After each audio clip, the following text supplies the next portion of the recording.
Rivka est à ma porte. Rav, oui, ben je vous ai amené mon enfant, le petit Yosef. Est-ce qu'il peut rentrer à l'école chez vous? Est-ce qu'il peut étudier la Torah chez vous? Et là, je sens que je vais m'évanouir. Non, c'est pas possible. Non, mais c'est merveilleux. Et je commence à rêver, à me rappeler. Rivka, elle était chez moi, il y a quelque temps, il y a 4 ans de ça. Elle me dit, Rav, je voudrais vous raconter ma vie.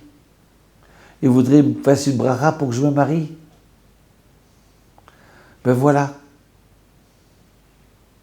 Moi, je suis une marane. Une marane de Mexique, de Mexico. Mais l'histoire, elle a commencé déjà avec ma grand-mère. Ma grand-mère, elle habitait en Espagne, dans une petite ville de l'Espagne, chrétienne à fond, la messe tous les dimanches. Mais elle avait une coutume familiale.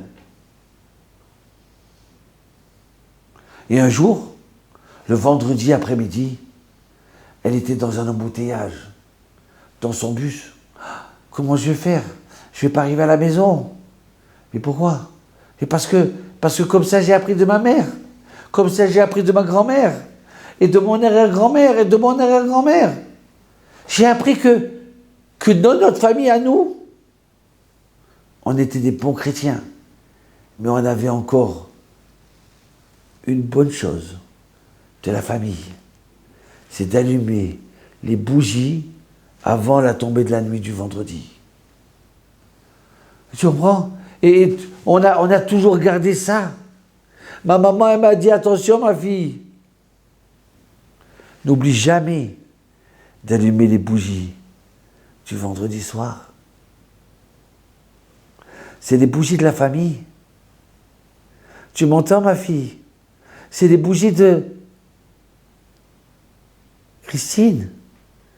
C'est les bougies de notre lumière, de tous nos ancêtres. Oui, maman, bien sûr. Bien sûr, maman. Ne t'inquiète pas. Je tiendrai ce flambeau-là. C'est la lumière de notre famille. Mais là, je vois, ça y est, le bus, il est dans l'embouteillage. Et là, je m'approche du chauffeur, j'ai écouté, excusez-moi, monsieur, laissez-moi descendre. Mais qu'est-ce qui se passe? C'est urgent. Et là, il ouvre la porte. Et je descends. Je cherche une épicerie. Excusez-moi, donnez-moi des bougies. J'achète des bougies. Et là, sur le trottoir, j'allume 2 bougies. Et je me mets à pleurer. Tu vois, maman? Tu vois, grand-maman? J'ai pas oublié d'allumer le flambeau de la famille. Et à ce moment-là, je reçois des coups et je tombe par terre et j'ai mal. Mais pourquoi on me frappe? Qu'est-ce que j'ai fait? Et de ce coup, j'entends « sale juive, sale juive, sale juive !» Et là, je pleure, j'ai dit « mais moi, je suis pas juive, moi, qu'est-ce qu'ils veulent de moi? Je suis chrétienne, ma mère elle est chrétienne, mon grand-mère était chrétienne. » Et là, il y a un passant, avec sa femme, qui me relève. Venez, buvez un verre d'eau. Et là, j'éclate de pleurs. Pourquoi on me traite de sale juive? Je suis pas juive, moi, pourquoi on me frappe? Et là, le passant, il dit, écoutez, madame, je vais vous expliquer. Ça, ce que vous avez fait, ça, le vendredi, pour les juifs, c'est le Shabbat. Vendredi soir et samedi, c'est le Shabbat.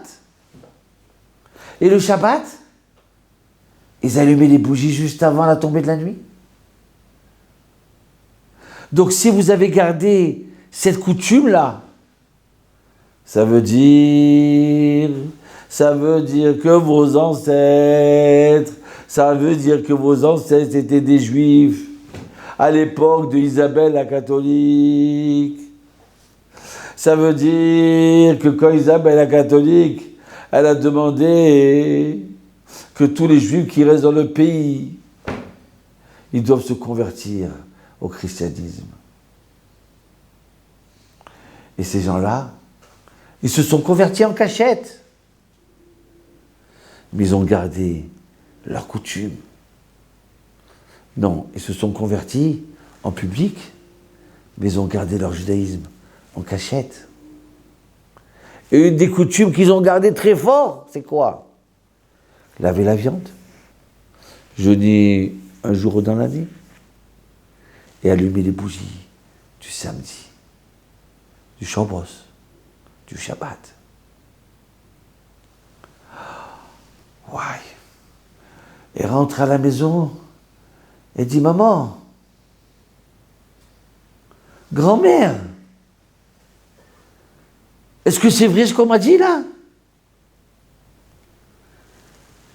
Et là, la grand-mère, elle lui dit, oui, ma petite fille. Sache une chose,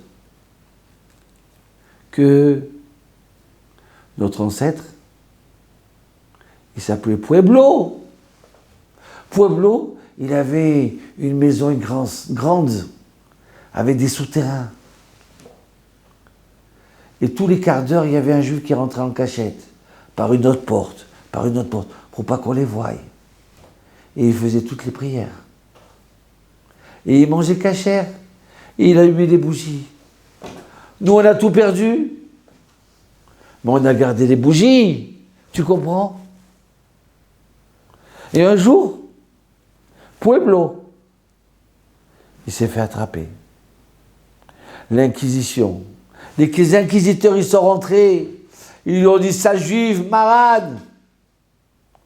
Et ils l'ont torturé pour qu'il dévoile qui c'est avec qui il a prié. Mais Pueblo, il ne parlait pas.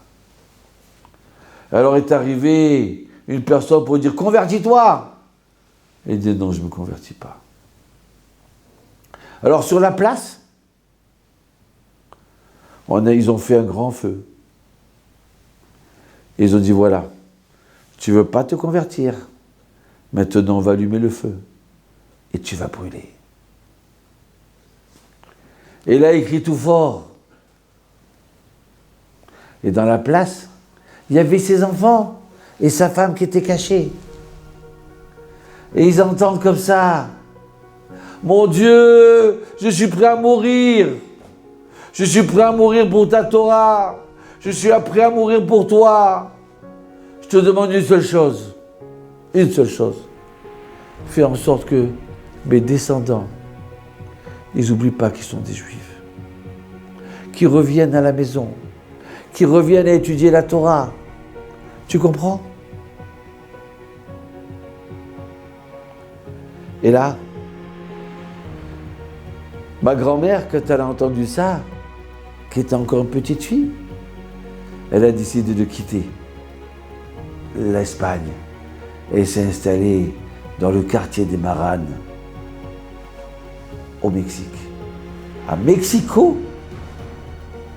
Et voilà que quand je nais et que j'ai 15 ans, j'ai dit à maman, j'aime le judaïsme, je veux me convertir, je veux monter en Israël. Vous comprenez, Raph? Et voilà, maintenant je me suis marié et j'ai un petit garçon, il a 5 ans, il s'appelle Youssef. Vous pouvez le prendre? Et là je pleure encore. Et je dis tout fort, merci mon Dieu. Pueblo, ne t'inquiète pas, ton arrière petit-fils, il est revenu à la maison. Pueblo, ton arrière-petit-fils, il n'a pas été brûlé par les flammes de l'antisémitisme, par les flammes de l'assimilation. Et maintenant, il revient à l'école de la Torah pour étudier. Pueblo.